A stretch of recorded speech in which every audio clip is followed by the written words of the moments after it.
And it means well, I get it, but it always falls short. There's some bits about Tesla and the 2024 Tesla Model Y that are so good, I just don't tell you. Not because I'm gatekeeping stuff for myself.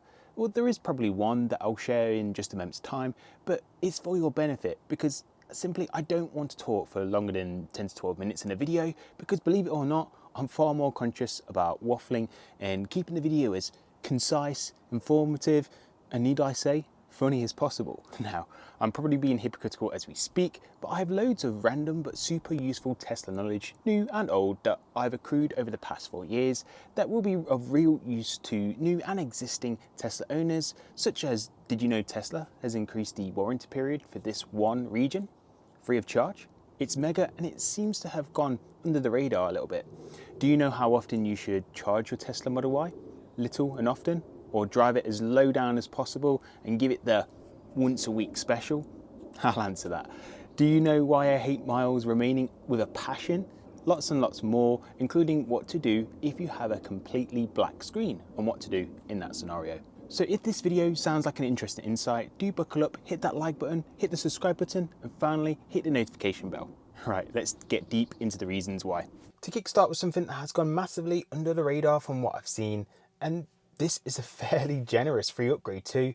This is the fact that Tesla has increased the basic warranty terms, which is a big win for you and I. So when I actually bought my Tesla Model Y rear-wheel drive a couple of months ago, the basic vehicle warranty was set at 50,000 miles or 4 years of ownership, whichever came first. I bought my car on that basis, fully knowing that that was the warranty position. But even though I was already driving the car for weeks, for new owners today, and for those that have picked up a new Tesla Model 3 or a Tesla Model Y, go check your warranty tab on your Tesla app and see if your basic warranty was recently increased to 60,000 miles for free. For real, like Tesla could have kept it at 50,000 miles and upgraded it just for new customers, and it wouldn't have even bothered me. But to lock in another 10,000 miles free of charge, that is a sign of build quality strength that Tesla can make such a gesture free of charge and even backdate it. Now, I don't know how far back the cutoff was going to be, but maybe it's just from Q2 of 2024, maybe it's slightly further back. And if it's caught you by surprise and you can beat the end of June, let me know and let everyone else know in the comment section below. I just can't believe that Tesla is willing to take on a few extra repair bills at the expense of greater customer satisfaction. And to be fair, you've really got to rate pro-consumer decisions when they're made. Next up is probably a question we never say out loud. How often should you charge your Tesla Model Y?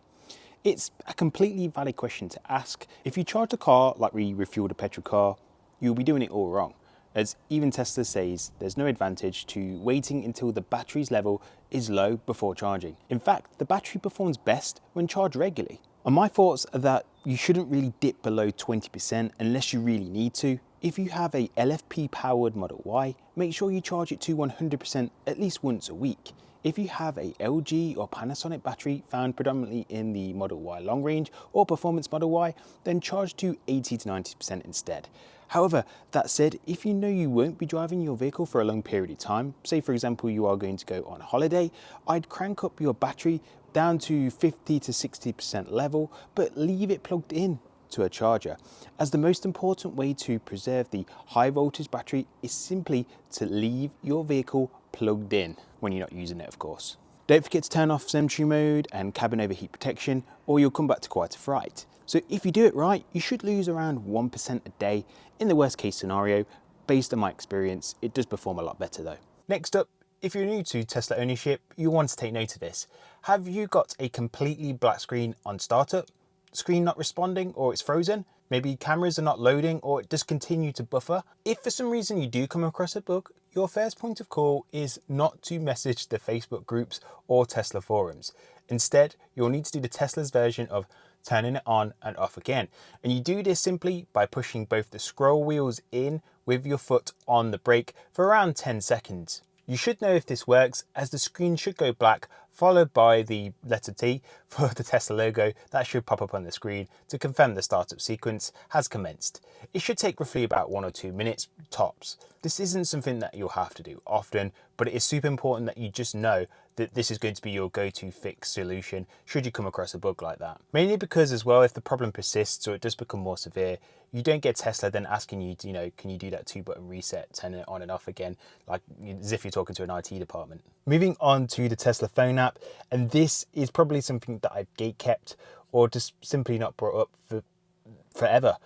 When you boot your app, make sure that you have the Unlatch door widget as your top 4.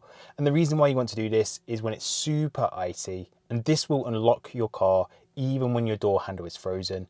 Well and truly frozen, it will still work. And you'll be thanking me later when you're running late and it's that day when it is super icy and you need to be somewhere. Then you're going to remember this video and how you can outsmart the icy weather. Now, this widget isn't available as standard, but all you need to do is go to your Tesla app, hold down on one of those icons, and then you'll have a new selection of customization. And you just want to make sure that you pick the Unlatch door widget and just drag it across. Pretty simple, really. Bob's your uncle. Next up, I get this question a lot, and it's not really a tip. It's more just me having to answer this question all the time. Does the rear-wheel drive Tesla Model Y get premium sound in the UK and Europe? Yes, it does. All trims have 13 speakers, 1 subwoofer, 2 amps. North American markets, however, they do follow the path as the same path as the Model 3 rear-wheel drive, which has immersive sound only over premium sound. Now that is 7 speakers, no subwoofer, and 1 amplifier. The Model 3's immersive sound though is pretty good in my eyes, so it's not really going to be a deal breaker. However, I know some of you, it's still going to be literally chalk and cheese. Premium audio though, it is admittedly good. The difference between no subwoofer and the subwoofer is pretty noticeable when you go from not having it and then having it daily. For the average user though, it's going to be a nothing burger, but for audiophiles out there, it is a more authentic sound for sure. So if you're ready to buy a Tesla and you're still in doubt if it's going to come with premium audio or not, I've got you. So the way you work it out is if you head over to the order page, head over to where it says interior details, click that and then scroll or swipe across till you come to the relevant page where the specs are actually shown. And hopefully this is then going to give you that reassurance before you buy that this position remains exactly the same as you anticipated. And if you want £1,000 off or $1,000 off the list price, as of the time of recording, I still do have allocations left of my referral allocation. So do use the link found in the description of the video before the allocation is fully utilized. Okay, next up, being completely real with you, you will drive this car more than you anticipate. Now, I was told the exact same thing when I first got my Tesla with my Model 3, and I said, no, I won't. I'll just drive it exactly the same. And if it wasn't for the stay-at-home orders at the time, I probably would have racked up more mileage too. In this Model Y though, I'm about 10 weeks into ownership and I've racked up 2,800 miles. And if I was to annualize that, it would be closer to 15,000 miles, which is wild, but evidently the proof is in the pudding, they say. I did tell you that I love this car, but equally, I didn't actually think that I might be racking up one hell of a excess mileage charge at the end of the term. Thankfully, I think this figure will be less than just projected as we tend to drive further in the summer months. Well, that's just what I'm currently telling myself as we head into winter. So fingers crossed it should come down. That said, I could still overshoot the anticipated 9,000 to 10,000 miles a year. But truthfully, I can't be the only Tesla driver to overstep the mark. It's such a smooth operator.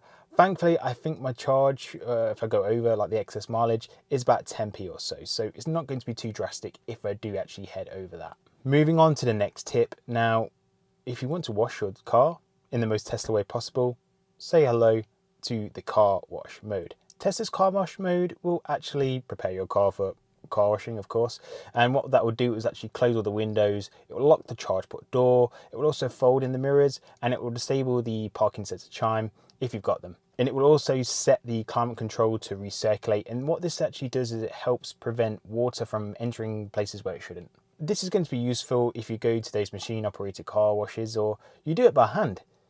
Yeah, that sounded worse than what I thought it was going to be, but yeah, you wash your car, use Tesla car wash mode. Moving on to an absolute staple, whether you're new or you're an existing Tesla owner. And I say this with a passion, don't drive with miles remaining unless you like to set yourself up for disappointment. And the reason why we should use percentage remaining is simply because the miles remaining is always going to be wrong. And it means well, I get it, but it always falls short. Story of my life. Anyhow, I don't even know why Tesla have this as an option still.